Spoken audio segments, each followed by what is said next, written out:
Good morning, everybody. Today is Saturday, January 29th. Dr. Vuong here, Best Effing Dad, with a quick COVID update. I know I haven't been doing COVID updates because I feel like I just didn't really have anything new to add. If you don't know how to protect yourself as much as possible, then I don't know where you've been. But some people are just going to do what they're going to do. Now, let me just give you my thoughts here, because it's been probably over almost 10 days since I've done a COVID update.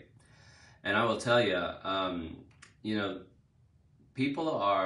I'm concerned that people are really declaring victory over Omicron before it's time.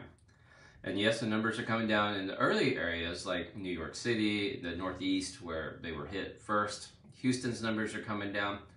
LA's still hanging pretty high, 25, 30,000 cases a day. I mean, we still have 600,000 cases a day here in the United States, and we're about to get hit with a blizzard, which will put testing down.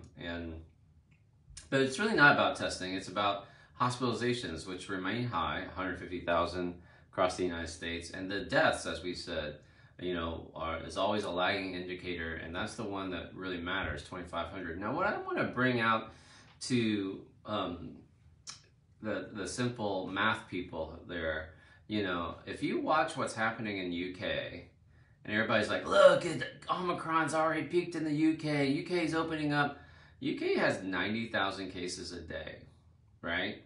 So from their high of whatever it was, 180,000 cases a day, they're down to 90,000. And they're hanging out at 90,000, y'all. South Africa is hanging out at 3,500, 4,000 cases a day. South Africa hasn't gone to 0 or 100 like where it was before Omicron. Which means in the United States, you're talking, if we did 800,000 cases a day, we're going to talk about 400, 300,000 cases a day for the next several months. I mean, how long has UK been dealing with Omicron now? Think about that. So you're talking about here in the United States, we could have 300,000, 400,000 cases all the way through February and March, maybe into April. But Dr. V, it's milder, it's milder, it's milder. I know, I get it, but remember, Regeneron antibody, they're pulling these monoclonal antibodies because they don't work against Omicron. What about the stealth variant, Dr. V? Don't worry about the stealth variant. Just like I told you not to worry about that French variant that came out last month. Omicron is very good. I would not worry about it. Now, here's the problem, okay? As long as we keep having these high numbers, 300,000, 400,000 cases a day, and yes, some of those are going to equal hospitalizations, and yes, some of those are going to equal unnecessary deaths, and everything that we've been dealing with, supply chain issues, nursing staff shortages, EMS, police, you call 911, you're going to be put on hold. It's not good, prices, inflation, all that stuff. It's all tied in, guys. So we're going to drag out these cases longer. Now, here's what's going to happen. Here's my prediction. And the more that you let these cases remain elevated, you're going to get stranger things, okay? First prediction, you're going to get a much milder variant. Omicron is not the endemic variant. I hate it when people are like, Dr. Vuong, let me teach you about endemic. You don't need to teach me about endemic. You can go back to August of 2020 when this shit first started, and I was telling y'all about what it means for a virus to be endemic. All right? We will have a much, much milder SARS COV-2 variant that won't be Omicron. It'll be milder, but it will be more contagious. And it's not going to be the cold, and it's not going to be the flu. It's going to be like your worst flu. And remember, the flu kills 50,000 Americans a year.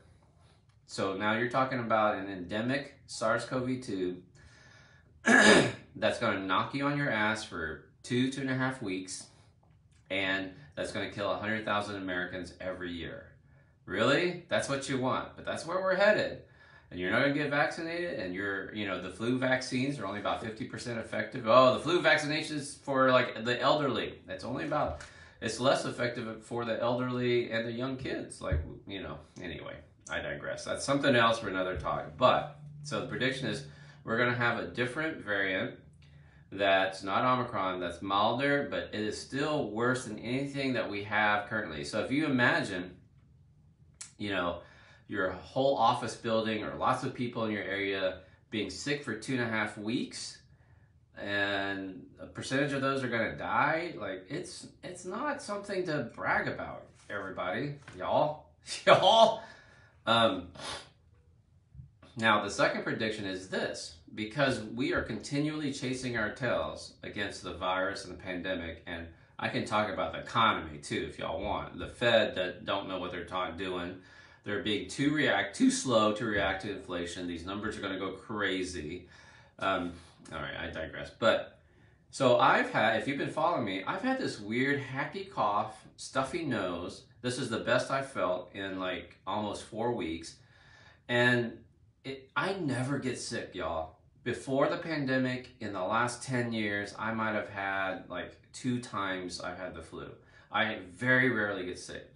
So for me, and Erica was like, what's going on with you? For me to get sick for 3.5 weeks, stuffy nose, and it was all upper respiratory, hacky cough, nighttime cough, post-nasal drip, no fever, breathing fine, just stuffy nose, runny nose. Y'all saw my videos, right? And I tested myself, not once, not 2, 3 times, rapid test, and they're negative. Still could have been like, false negative, but after 3 tests, compounding wise, I should have, if I had COVID, I would have picked it up. In other words, we are creating these different viruses and colds and rhinoviruses and influenzas and stuff, and we're creating these really weird upper respiratory infections, okay? These other mutations and these other viruses. And that's the world we're dealing with, because we just could not get on the same page for the pandemic response. Now, I said this about a year ago when we were last spring. I said, listen, a lot of Americans are about to die. You're a fearmonger, Dr. V. We're closing in on 900,000 Americans, right? 5.5 million people. And I said a lot of Americans that are going to die unnecessarily. And I said we're going to have, disruption in life, and we are going to push through this because Americans are stubborn. And then we're going to rewrite history and talk about how American science and American ingenuity conquered the pandemic. We're rewriting history already. And I'm just like, dude, we fucked this shit up. Let's be very clear. Be very clear. 2 years ago when this started, in April 2020, I did a video, I said, we will be lucky if less than 100,000 Americans died. And I was called a fearmonger then. And I'm telling you, we're going to have 1 million Americans die. Oh, anyway, so we're going to have another surge in the late summer, fall, that will have cases much milder, and it will be less disruptive. And then we'll be done with this damn thing. But it will take several more years for the final things to settle down, but life will be back to relative normal this time next year. You'll have a window of opportunity, depending on where you live, the spring and summer, to travel, to see some family, to get vaccinated, to get boosted. Yes, that might require an Omicron-specific booster. I don't think that's particularly helpful.